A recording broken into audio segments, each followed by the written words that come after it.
everyone, Jules here.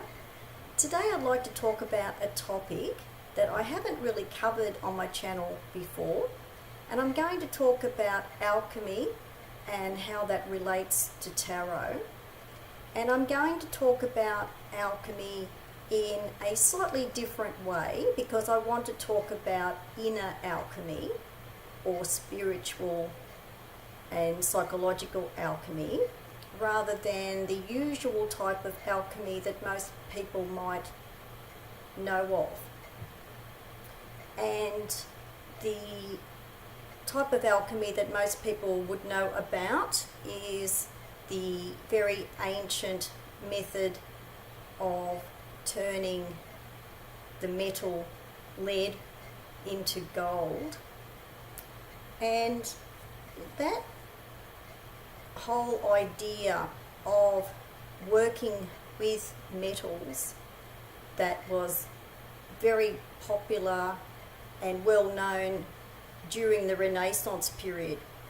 Alchemy actually originated in ancient Egypt, and it was the method that the Egyptians used in a spiritual way as well as a practical way of working with metals. And how it is known that the Egyptians did that is there is a very old document called the Emerald Tablet of Hermes that was found on a very old papyrus in Egypt. So the origin of alchemy comes from ancient Egypt. It was then adopted by the Persians, who had invaded and ruled over Egypt before the Greeks, before the Greek Empire. So it sort of started with ancient Egypt, then the Persians developed it further, then the Greeks, and then those Greek manuscripts were translated into Latin, and that's how it then became more known and widespread during the Renaissance period. So what I'm going to do, I'm going to show some pictures and tarot cards to explain alchemy and how it relates to tarot and how it relates to personal development and transformation. And I'm also going to recommend a few books at the end of the video. So the Emerald Tablet of Hermes it's rather brief. It's a guideline of creation and spiritual reflection, and it did influence later Hermetic thought, which is how it found its way into magic and astrology and the tarot, because the Golden Dawn, that order, was actually called the Hermetic Order of the Golden Dawn. So alchemy, as well as Hermeticism and Kabbalah, were essentials for the creating of the tarot and the practice of the tarot. So what I could probably start with doing is just having a look at the major arcana, because the major arcana are the main cards. They're the most alchemical cards in the tarot. So the whole objective of alchemy was to work with what was called the prime materia, and by that they meant the energy that is in everything, that exists in everything. And they called this whole process the great work. So the Fool card represents the first matter, or the prime materia of the universe, and the completion of the great work, the unification of spirit and matter, is represented by the World card. So these two cards, as you know, are the first and last card of the major arcana. In an alchemical way, actually represent the start and the completion of the great work in alchemy. So that's the main objective of the process. The other objective is the idea of the marriage, the internal marriage of the solar and lunar aspects within. So you can actually see this on the Lover's card of the Thoth Tarot. This is a very alchemical card. So this was known as the alchemical marriage of the sun and the moon. So you can see that very clearly in this card. And you can see the crossing over here of the black and white. And I'll explain that in a moment. It's also represented by the Lover's card.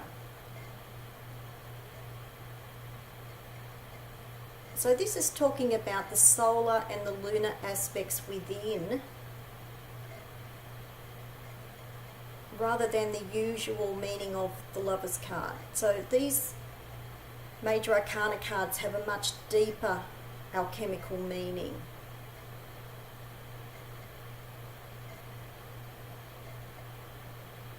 So that is also a representation of the alchemical marriage or alchemical union.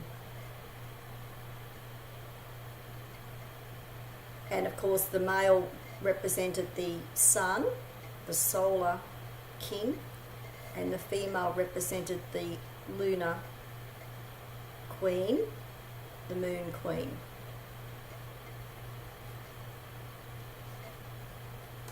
And the objective overall can be shown also in the art or alchemy card, which is known as Temperance in the Waite-Smith deck. This is like the divine hermaphrodite. This is the union of the solar and lunar and the fire and water aspects. So the alchemical union was really the main objective of the great work of alchemy.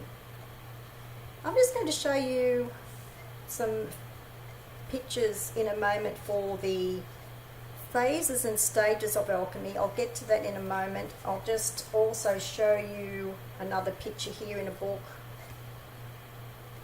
that is also showing the solar king and the lunar queen there, the union of those. And the dove, the white dove there representing spirit.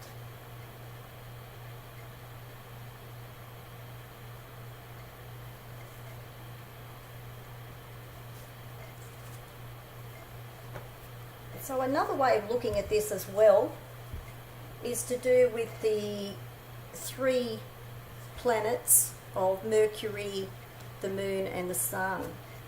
So you have the union of the moon and the sun with the solar and lunar beings and the inner solar and lunar energies.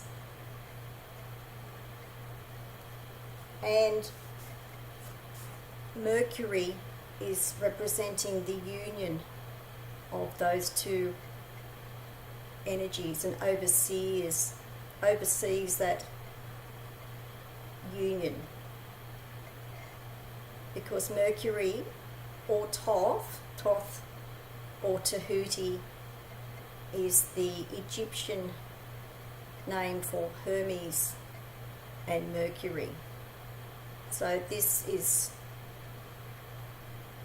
Mercury planet is very important, is the overruling planet in alchemy.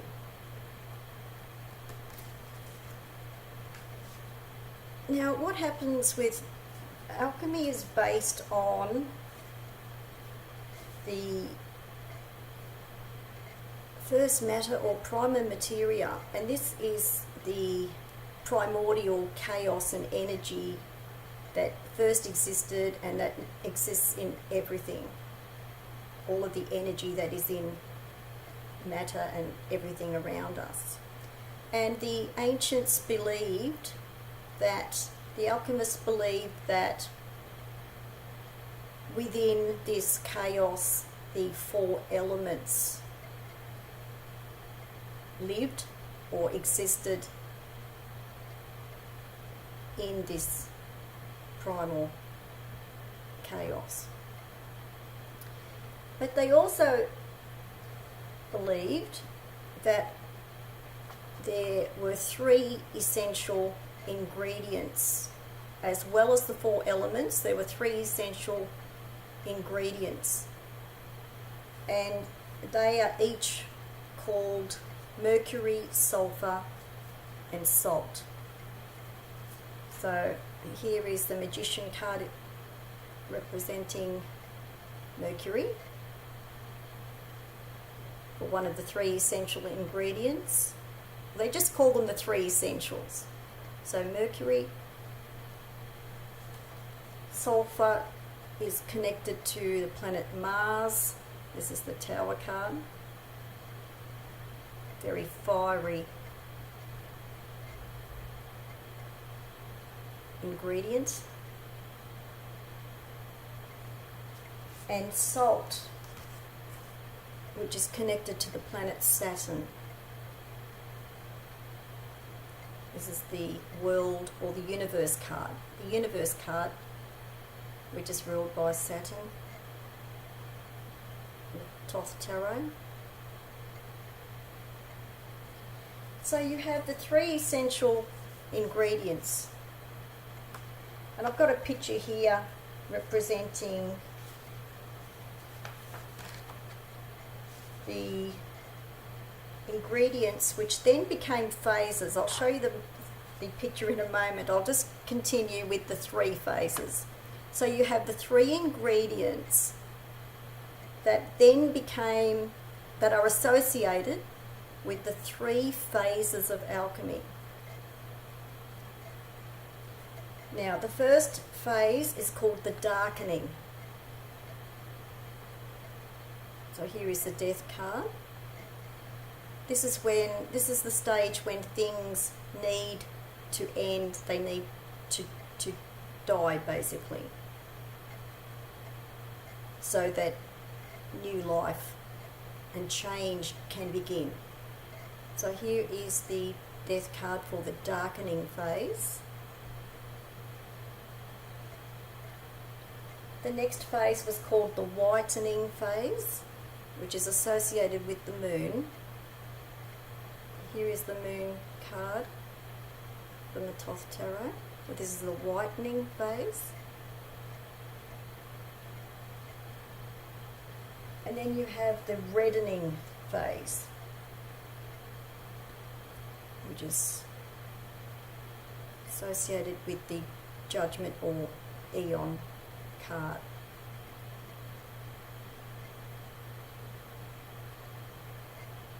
And this is the fulfillment of the energy after it has completely changed and been reborn and regenerated from the darkening, the whitening, then the reddening phase. And these three phases all had Latin terms. Sometimes with alchemy you will see a fourth stage. The alchemy books are not all the same because as the information got distributed over and became known over hundreds of years from the Greeks and then the Romans and all up to the Renaissance period and then the later period with the English alchemists, it all varied according to which alchemist had written their findings. So I'll just show you a picture here of the three phases from an alchemical drawing. You have this lower part here representing the darkening. This is the whitening, showing the light. And this is the reddening. This is the glory and fulfillment of the end product. And it was particularly associated with the celestial stars and heavens. So this is like it was also seen like a kind of a lunar phase, lunar, solar was for the light, and then the stellar phase for the celestial heavens. There is a lot of metaphor and allegory in alchemy. So there's lots of symbolism and things were related to other things. That's how the metals and minerals and plants also came into this as well. Okay, so what happens then? You have the three essentials or ingredients, you have the three phases, then you have stages. And stages can be 7 or 8, 12 or 14. I actually like the 7 phases, and I'll explain that in a moment. Here is a picture of an alchemical drawing here where you have the sun in the middle, you have the moon here, and you have Mercury here. And then surrounding this, for each ray of the sun, you have the 14 stages. And sometimes these were 12 stages for each sign of the zodiac. So that's probably the best way of sort of showing the 12 or 14 stage here in this picture.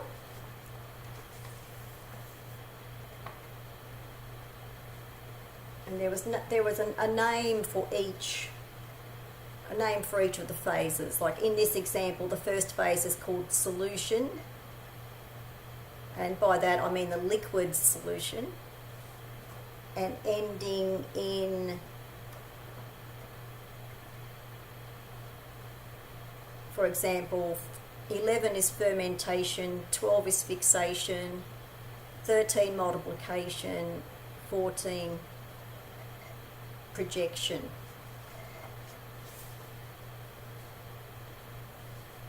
But the one that I like the most is the 7 stage idea. And here is a picture of the 7 stages, and these are associated with the 7 traditional planets. At the time when alchemy was very much worked with and popular and well known, This was before the outer planets were discovered. So this alchemical drawing here is showing each of the 7 planets and their symbols with each of these rays. And apparently this was a picture or diagram that alchemists worked with a lot. And what happened with alchemy during the Renaissance period is the alchemists divided into 2 different groups. There were alchemists who only worked with the metals, and they became known as material alchemists, which actually led to chemistry that we all know now. And there was another second group that mainly worked with alchemy on a spiritual level. So there started to be a divide between the spiritual alchemists and the material alchemists, who then developed their ideas into chemistry and medicine. And each of the planets became associated with 7 different metals. So the idea was to start working with Saturn, which was associated with lead, and to achieve gold at the end, which is the sun, associated with the sun. And silver is associated with the moon. Copper is associated with Venus. Mercury is its own metal. Jupiter is associated with tin. And Mars is associated with iron.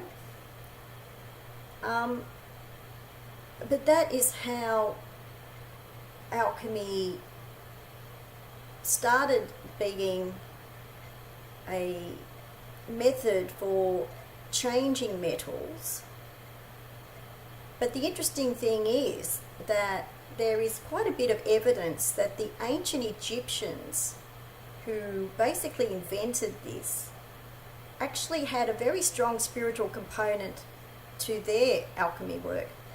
And the very word alchemy comes from the origin of Egypt, because Al-Chem means the land of Chem, but spelt with a K, K-H-E-M.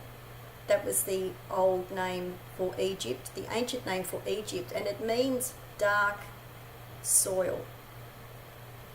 So it's very interesting that the ancient Egyptians originally worked with metals as well as having a spiritual philosophy for this at the same time.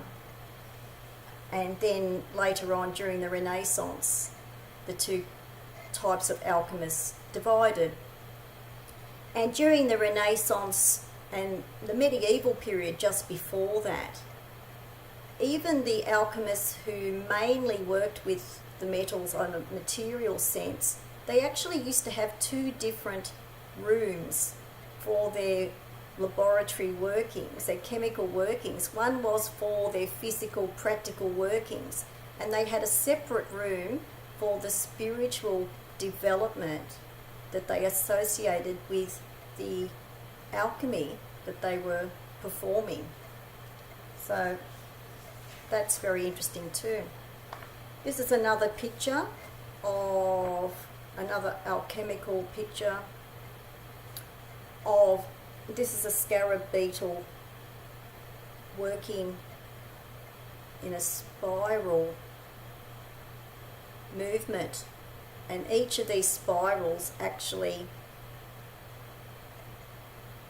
meets with each of the 7 planets. This is Earth in the middle here, and the object is to leave this and to go up to the celestial heavens.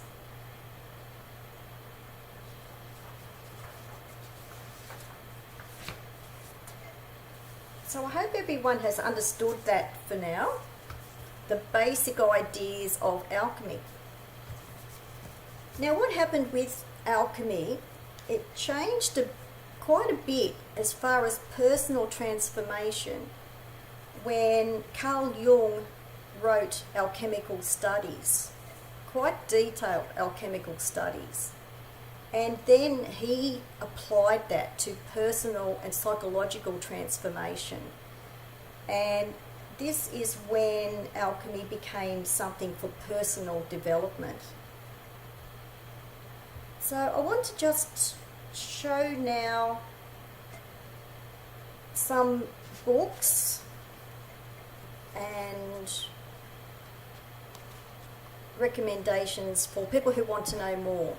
I'm finding alchemy really enlightening and helpful for me at this time. It is something that I really need. I have not looked at alchemy since I first did my Jungian studies, and that was over 20 years ago. And now that I have rediscovered this and found the really deep connection to the tarot, I always knew that it was to do with Hermeticism and Plato, Neoplatonism, but I, for some reason, was overlooking the really deep connection to tarot. This is the Alchemical Tarot by Robert M. Place. This is the original guidebook for the deck. In this book, Robert Place actually admits that there are a lot of different writings and associations with alchemy, different ideas, because of the many different alchemists who did write books. So if you have this tarot, just remember that the different associations with the different cards can be a very individual choice according to what type of alchemy you feel is relevant for you. The other thing I want to just make note of as well is that I'm talking about Western alchemy here. There is also the Babylonian form of alchemy, which became Persian alchemy, and it actually had an influence on people like the Persian mystics like Rumi, and also there is Hindu alchemy, which later became Tantra. So I'm talking about Western alchemy here.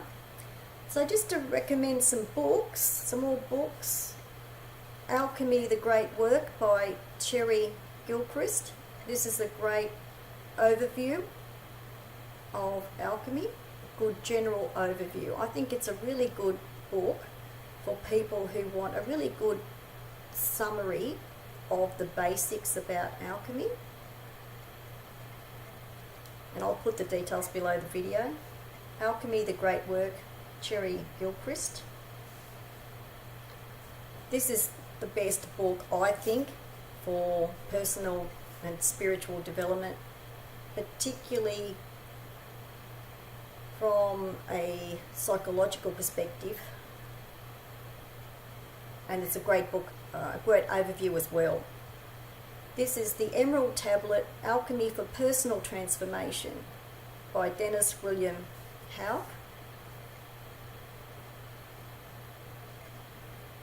This is the best book I have found, and this book works with the 7 planet idea, the 7 traditional planets that I was talking about before. So this has got the 7 original planets or traditional planets with the 7 phases.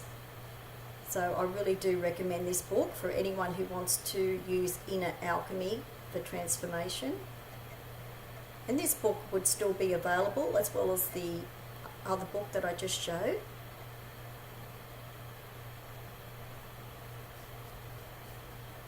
And the Great Work is also known as the Philosopher's Stone. So that's the Emerald Tablet,